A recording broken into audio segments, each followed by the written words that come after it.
অনুপ্রেরণার আর এক নাম থটস অফ বিল্লাল। এই থটস অফ বিল্লালটা কী হবে? তারা তো কোনো গরিব দুঃখীর মানুষের দিক তাকায় না, ঠিক আছে?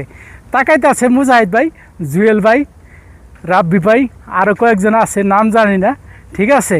তো থটস অফ বিল্লাল, ওই যে আলামিন, এরা তো বড় কন্টেন্টের ক্রিয়েটর বলে, তো এরা তো কারোর কোনো সময় দেখি না দান দক্ষিণা করে।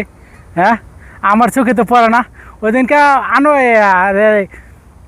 আলামিনে দেখলাম আরবের মধ্যে এক লোকের উড়াইয়া তার লিগে দান দক্ষিণা চাইতেছে। আর তুমি এত বড় কন্টেন্ট ক্রিয়েটর হলে কি লিগে? হ্যাঁ, তোমার যদি দান দক্ষিণা তোমার চাইতে হয় তো তোমার পেজ থেকে কি করো, বিলিং করতেছো? হ্যাঁ, না কি করতেছো? আরে মিয়া, আগে পরের দিক তাকাও, তারপর নিজের পেট ভরো, ঠিক আছে?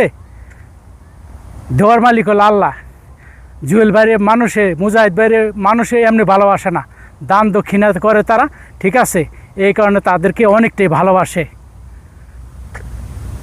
Don't mind. ভালো থাকবেন সবাই। আসসালামু আলাইকুম।